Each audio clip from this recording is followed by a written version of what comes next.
नमस्कार विद्यार्थी मित्रांनो, स्मार्ट अभ्यास या यूट्यूब चॅनलवर आपले मनापासून स्वागत आहे. आज दिनांक 29 नोव्हेंबरच्या ज्या महत्त्वपूर्ण चालू घडामोडी असणार आहेत, त्याचा अभ्यास या व्हिडिओच्या माध्यमातून आपण करणार आहोत.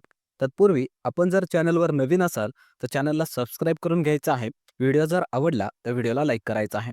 तसेच हा व्हिडिओ आपल्या विद्यार्थी मित्रांना नक्की शेअर करा, जेणेकरून याचा फायदा आपल्या मित्रांना सुद्धा होईल. चला मग सुरुवात करूया आजच्या चालू घडामोडींना. आणि आजच्या चालू घडामोडीचा पहिला प्रश्न असणार आहे की भारतीय तटरक्षक बलचे सारेक्स सैन्य अभ्यास कोठे पार पडले. आणि ऑप्शन्स या ठिकाणी देण्यात आले आहेत. याचे योग्य उत्तर असणार आहे ऑप्शन नंबर सी, कोची या ठिकाणी हे सारेक्स नावाचं सैन्य अभ्यास पार पडलेला आहे. त्याविषयी थोडी अधिकची माहिती आपण या ठिकाणी बघणार आहोत. हे जे काही सैन्य अभ्यास आहे सारेक्स नावाचं, ते भारतीय तटरक्षक बलाचं होतं, हे आपल्याला लक्षात ठेवायचं आहे. आणि ठिकाण होतं केरळ राज्यातील कोची या ठिकाणी. ह्याचा कालावधी 27 ते 30 नोव्हेंबर असा चालणार आहे, हे सुद्धा आपण लक्षात ठेवायचं आहे. याची थीम काय आहे तर क्षेत्रीय सहयोगाच्या माध्यमातून शोध व बचाव मोहीम सक्षम करणे. त्यासोबतच इतर जे सैन्य अभ्यास पार पडलेले आहेत 2024 या वर्षामध्ये, ते सुद्धा आपल्या परीक्षेच्या दृष्टीने अतिशय महत्त्वपूर्ण आहेत. ते सुद्धा आपल्याला लक्षात ठेवायचे आहेत. जसं पहिलं सैन्य अभ्यास आहे डेझर्ट सायक्लॉन, जे की भारत व UAE या दोन देशांच्या दरम्यान झालेला आहे. सहयोग काईजिन नावाचा सैन्य अभ्यास भारत व जपान, खंजीर सैन्य अभ्यास भारत व किर्गिस्तान या दोन देशांच्या सैन्यामध्ये झालेला आहे. दोस्ती सैन्य अभ्यास भारत, मालदीव आणि श्रीलंका या तीन देशांच्या दरम्यान झालेला आहे. हा स्टार करून ठेवायचा आहे. हा प्रश्न आपल्या परीक्षेत विचारला जाऊ शकतो. त्यानंतर आहे समुद्र लक्ष्मण, जे की भारत व मलेशिया दरम्यान झालेला आहे. डस्टलिंक नावाचा सैन्य अभ्यास भारत व उझबेकिस्तान, धर्मा गार्जियन भारत आणि जपान, तर्कश सैन्य अभ्यास भारत व अमेरिकेदरम्यान झालेला आहे. तर शक्ती नावाचा सैन्य अभ्यास भारत व फ्रान्स, मित्रशक्ती भारत व श्रीलंका, वरुण नावाचा शक्ती अभ्यास सैन्य अभ्यास भारत व फ्रान्स, अल नजा भारत आणि ओमान, तसेच गगनशक्ती आणि वायुशक्ती हे सैन्य अभ्यास भारतीय वायुसेनेचे होते, हे सुद्धा लक्षात ठेवायचं आहे. त्यानंतर जे नुकतंच झालेलं आहे मिलान नावाचं सैन्य अभ्यास, जे भारतीय नौदलाचा सैन्य अभ्यास होतं, हे सुद्धा आपल्याला लक्षात ठेवायचं आहे. हे आपल्या परीक्षेमध्ये विचारलं जातं. त्यानंतरचा प्रश्न असणार आहे की भारतातील पहिले ग्रीन हायड्रोजन इंधन स्टेशन कोठे सुरू करण्यात आले आहे. आणि ऑप्शन्स या ठिकाणी देण्यात आले आहेत. त्याचे योग्य उत्तर असणार आहे ऑप्शन नंबर डी, लेह या ठिकाणी भारतातलं पहिलं ग्रीन हायड्रोजन इंधन स्टेशन सुरू करण्यात आलेलं आहे. याविषयी थोडी अधिकची माहिती आपण या ठिकाणी बघणार आहोत. हे जे काही ग्रीन हायड्रोजन इंधन स्टेशन असणार आहे, ते भारतामधील लेह या ठिकाणी सुरू करण्यात आलेलं आहे. आणि हे भारतातलं पहिलं ग्रीन हायड्रोजन आहे मित्रांनो. हे आपल्याला पॉईंट लक्षात ठेवायचं आहे. ही जी काही अमारा राजा कंपनी आहे, त्या कंपनीकडून हा प्रकल्प NTPC साठी उभारण्यात आलेला आहे. NTPC आपली शासकीय अशी कंपनी आहे, हे सुद्धा आपल्याला लक्षात ठेवायचं आहे. आणि त्यासाठी या अमारा राजा याने हा प्रकल्प उभा केलेला आहे. यामधून 80 किलो दररोज ग्रीन हायड्रोजनचं उत्पादन करण्याची क्षमता या प्रकल्पाची आहे, हे सुद्धा लक्षात ठेवायचं आहे. आणि तसेच आपले जे केंद्रीय ऊर्जा मंत्री आहे, ते आहेत मनोहर लाल खट्टर. हे आपल्याला लक्षात ठेवायचं आहे, मनोहर लाल खट्टर यांचं नाव. त्यासोबतच 2 पॉईंट्स आपल्याला लक्षात ठेवायचं आहे की दुसरे इंटरनॅशनल ग्रीन हायड्रोजन संमेलन हे नुकतंच नवी दिल्ली या ठिकाणी पार पडलेलं आहे. त्यासोबतच आशियामधील जी सर्वात मोठी दुर्बीण आहे ती लडाख या क्षेत्रामध्येच आहे. त्यानंतरचा प्रश्न असणार आहे की नुकतेच बालविवाह मुक्त भारत मोहीम सुरू करण्यात आली, त्याचे लक्ष्य वर्ष कोणते आहे. आणि ऑप्शन्स या ठिकाणी देण्यात आले आहेत. याचे योग्य उत्तर असणार आहे ऑप्शन नंबर सी, 2029 या मोहिमेचे लक्ष्य वर्ष असणार आहे. तर त्याविषयी थोडी अधिकची माहिती आपण बघणार आहोत. या अभियानाचं नाव लक्षात ठेवायचं आहे, बालविवाह मुक्त भारत. याचं उद्दिष्ट काय आहे तर 2029 या वर्षापर्यंत भारताला बालविवाह, जो काही भारतामधील बालविवाहाचं प्रमाण आहे, ते 5% सुद्धा कमी करून दाखवायचं आहे. आणि यासाठी राज्य असतील, केंद्रशासित प्रदेश असतील, यांना विशेष कृती योजना करण्याचे आवाहन हे केंद्र सरकारकडून करण्यात आलेले आहेत.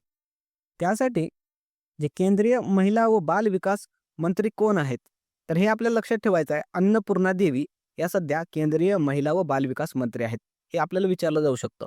या मोहिमेमध्ये काय आहे तर बालविवाह मुक्त भारत पोर्टल या या अभियानाअंतर्गत सुरू करण्यात आलेला आहे. तसेच बालविवाह संबंधित जागरूकता वाढवणे आणि अशा घटनांची दखल घेणे हे गोष्टी या मोहिमेमध्ये असणार आहेत. आणि यासाठी फोकस राज्य 7 असणार आहेत, ज्या ठिकाणी जास्त करून लक्ष हे केंद्रित केलं जाणार आहे. कारण या 7 राज्यांमध्ये खूप जास्त मोठ्या प्रमाणामध्ये बालविवाह हे भारतामध्ये पाहायला मिळतात. तर हे कोणते राज्य असणार आहेत? राजस्थान, बिहार, पश्चिम बंगाल, झारखंड, त्रिपुरा, आसाम, आंध्र प्रदेश हे 7 राज्य आपल्याला लक्षात ठेवायचे आहेत. त्यासोबतच 2047 जे वर्ष आहे, ते आपल्याला वर्ष लक्षात ठेवायचं आहे. त्या वर्षी भारताला विकसित भारत बनवण्याचं लक्ष ठेवण्यात आलेलं आहे आणि त्या विकसित भारताचं लक्ष गाठण्याच्या प्रोसेसमध्येच हा बालविवाह मुक्त करण्याचा सुद्धा एक आपल्याला उद्दिष्ट हे गाठायचं आहे. म्हणून हे सरकारनं अभियान सुरू केलेलं आहे. पुढचा प्रश्न बघण्या अगोदर व्हिडिओ कसा वाटला ते कमेंटमध्ये सांगायचं आहे. व्हिडिओ जर आवडला तर लाईक करायचा आहे. चॅनलवर नवीन असाल तर चॅनलला नक्की सबस्क्राईब करायचं आहे. चला मग पुढचा प्रश्न आपण बघणार आहोत की नुकतेच कोणत्या देशात 16 वर्षाखालील लहान मुलांना सोशल मीडिया वापरावर बंदी घालण्यात आली आहे? आणि ऑप्शन्स या ठिकाणी देण्यात आले आहेत. याचं योग्य उत्तर असणार आहे ऑप्शन नंबर ए, ऑस्ट्रेलिया या देशामध्ये नुकतंच 16 वर्षाखालील मुलांना सोशल मीडिया वापरावर बंदी घालण्यात आलेली आहे. त्याविषयी थोडी अधिकची माहिती आपण बघणार आहोत. तर या ऑस्ट्रेलिया देशामध्ये जे 16 वर्षापेक्षा कमी वयाची मुलं आहेत त्यांना सोशल मीडिया वापरावर बंदी घालण्यात आलेली आहे आणि यासाठी त्यांच्या देशातील संसदेमध्ये हे विधेयक सुद्धा पारित करण्यात आलेलं आहे. हे आपण लक्षात ठेवायचं आहे. आणि हे जो काही कायदा आहे किंवा विधेयक आहे पारित करणारा तो ऑस्ट्रेलिया जगामधला पहिला देश बनलेला आहे ज्याने की अशा प्रकारे सोशल मीडियावर बंदी घातलेली आहे. हे पॉईंट आपण लक्षात ठेवायचं आहे. आणि कशावर बंदी आहे तर इंस्टाग्राम असेल, फेसबुक असेल, स्नॅपचॅट, रेडिट आणि एक्स या प्लॅटफॉर्मवर बंदी घालण्यात आलेली आहे. आता ऑस्ट्रेलियाचा उल्लेख आलेला आहे तर आपल्याला काही गोष्टी माहिती असायला पाहिजे. जसं राजधानी आहे कॅनबेरा, प्रधानमंत्री आहेत अँथोनी अल्बानीज आणि चलन आहे ऑस्ट्रेलियन डॉलर. त्यासोबतच अजून एक पॉईंट आपण लक्षात ठेवायचा आहे की गगनयान जी मोहीम आहे भारताची त्यासाठी आपली जी अंतराळ संस्था आहे इस्रोने ऑस्ट्रेलिया या देशाच्या अंतराळ संस्थेसोबत करार केलेला आहे. याविषयी आपण मागच्या काही व्हिडिओमध्ये अभ्यास केलेलाच आहे. त्यानंतर पुढचा प्रश्न आपण बघणार आहोत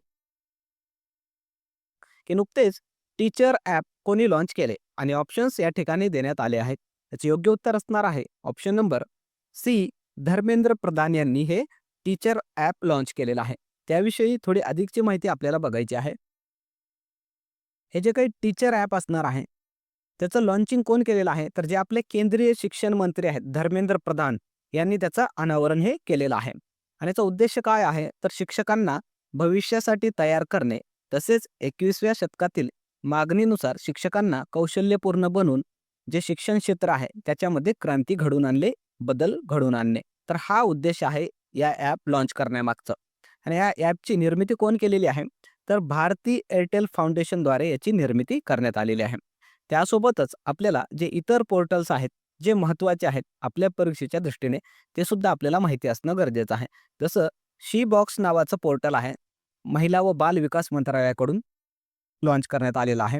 ते कशा संबंधित आहे तर कामाच्या ठिकाणी महिलांचं शोषणापासून संरक्षण करण्यासाठी हे पोर्टल असणार आहे. त्यासोबतच दुसरं आहे मी डेव्हिस नावाचं पोर्टल जे की वर्ल्ड हेल्थ ऑर्गनायझेशननं अनावरण केलेलं आहे. त्याचं लॉंग फॉर्म लक्षात ठेवायचं आहे मेडिकल डिव्हाइसेस इन्फॉर्मेशन सिस्टम. त्यासोबतच ई साक्ष, ई न्याय सेतू आणि ई समन नावाचे सुद्धा पोर्टल्स लॉन्च करण्यात आलेले आहेत केंद्रीय गृह मंत्रालयाकडून. तर हे काही महत्त्वाचे पोर्टल्स आपल्या परीक्षेमध्ये विचारले जाऊ शकतात ते आपण लक्षात ठेवायचे आहेत. त्यानंतरचा प्रश्न असणार आहे की नुकतेच T20 क्रिकेटमध्ये सलग 3 शतके करणारा जगातील पहिला खेळाडू कोण बनला आहे? आणि ऑप्शन्स या ठिकाणी देण्यात आले आहेत. याचे योग्य उत्तर असणार आहे ऑप्शन नंबर बी, तिलक वर्मा. हा नुकताच जो भारतीय क्रिकेटपटू आहे त्याने T20 क्रिकेटमध्ये सलग 3 शतक झळकावलेले आहेत आणि असा करणारा तो जगातला पहिला खेळाडू बनलेला आहे. त्याविषयी थोडी अधिकची माहिती आपण बघणार आहोत. आणि हे जे तिलक वर्मा नावाचा जो क्रिकेटर आहे त्याने T20 जे खेळ प्रकार आहे त्यामध्ये 3 शतक झळकावलेले आहेत. आणि ते कोणाविरुद्ध तर दक्षिण आफ्रिका या संघाविरुद्ध 2 आणि सय्यद मुश्ताक अली जी ट्रॉफी आहे त्यामध्ये 1 असे 3 T20 मध्ये सलग शतक झळकावलेले आहेत. आणि असा करणारा जगातला तो पहिला क्रिकेटपटू बनलेला आहे. हा पॉईंट आपल्यासाठी महत्त्वाचा आहे.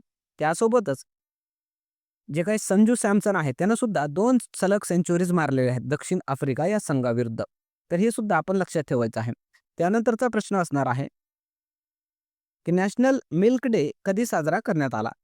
आणि ऑप्शन्स या ठिकाणी देण्यात आले आहेत. याचे योग्य उत्तर असणार आहे ऑप्शन नंबर ए 26 नोव्हेंबर हा भारतामध्ये नॅशनल मिल्क डे अर्थात राष्ट्रीय दुग्ध दिवस म्हणून साजरा करण्यात आलेला आहे. त्याविषयी थोडी अधिकची माहिती आपण बघणार आहोत. 26 नोव्हेंबर याच दिवशी हा दिवस का साजरा करण्यात येतो? कारण या दिवशी डॉक्टर वर्गीस कुरियन यांची जयंती असते मित्रांनो. म्हणून हा दिवस त्या दिवशी साजरा करण्यात येतो. आणि हे डॉक्टर वर्गीस कुरियन कोण आहेत? तर भारतीय श्वेतक्रांतीचे जनक त्यांना म्हटलं जातं. म्हणजे यांनीच भारतामध्ये दुधासंबंधित जे काही एक क्रांती आहे ती आणलेली होती आणि यामुळे खूप मोठ्या प्रमाणामध्ये भारतात दुधाचीही उत्पादन घ्यायला सुरुवात झालेली आहे. तर ते नाव लक्षात ठेवायचं आहे. तसेच जे भारतामधील जे अमूल नावाचं जे काही ब्रँड आहे, आपण दुधाची जी काही पॅकेट्स वगैरे बघतो किंवा इतर जे काही प्रोडक्ट्स आहेत अमूलचे, त्याची स्थापना करण्यामागे सुद्धा खूप मोठा योगदान हे वर्गीस कुरियन यांचं होतं.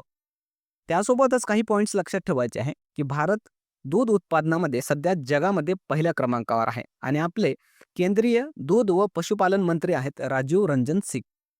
तसेच 26 नोव्हेंबर हा भारतामध्ये संविधान दिवस म्हणून सुद्धा साजरा करण्यात आलेला आहे आणि हा हा प्रश्न आपण कालच्या व्हिडिओमध्ये बघितलेला आहे. त्यानंतर काल ज्या काही आपण महत्त्वाच्या चालू घडामोडी घेतल्या होत्या त्याचा एकदा क्विक रिव्हिजन या ठिकाणी आपण करणार आहोत. तर पहिला प्रश्न आपण घेतला होता, महाराष्ट्राचे नवीन पोलीस महासंचालक कोण बनले आहेत?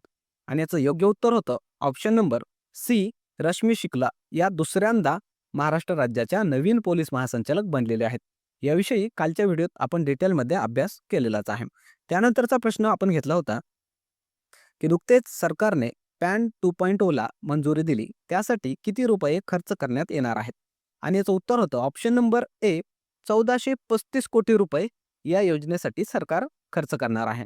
त्यानंतरचा प्रश्न आपण बघितला होता की डेव्हिस कप 2024चा किताब कोणी जिंकला? आणि याचं उत्तर होतं ऑप्शन नंबर ए इटली या देशाने हा डेव्हिस कप 2024चा किताब जिंकलेला आहे. त्यानंतरचा प्रश्न आपण बघितला होता, अब कोई बहाना नहीं अर्थात नो मोर एक्सक्यूज हे अभियान कोणत्या मंत्रालयाकडून सुरू करण्यात आले आहे?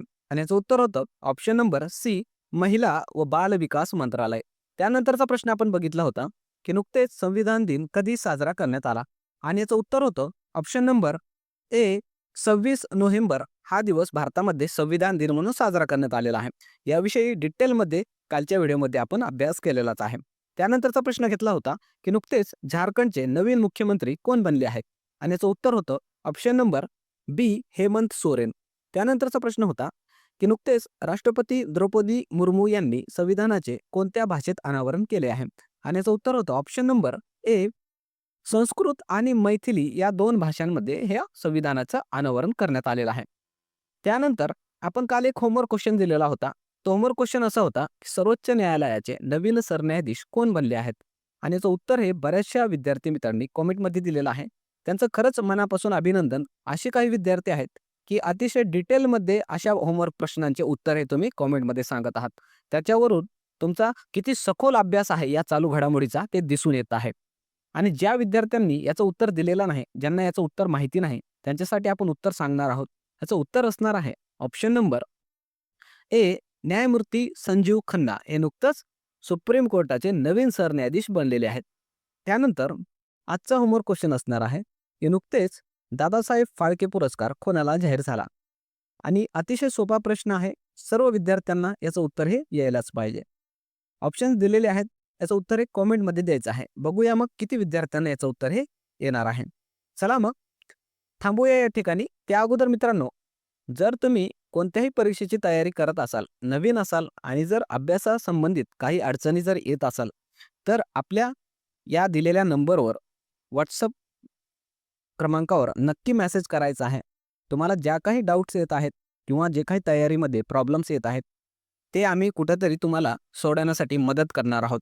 एक योग्य दिशेने तुम्हाला अभ्यास करण्यासाठी त्याची मदतही मिळणार आहे. म्हणून ज्यांना अडचणी येत आहेत त्यांनी अवश्य या दिलेल्या WhatsApp नंबरवर मेसेज करायचा आहे. थांबूया मग. पुन्हा भेटूया एका नवीन व्हिडिओसह. तोपर्यंत व्हिडिओ जर आवडला तर लाईक करायचा आहे. चॅनलवर नवीन असाल तर सबस्क्राईब करून घ्यायचं आहे. थांबूया मग. धन्यवाद मित्रांनो.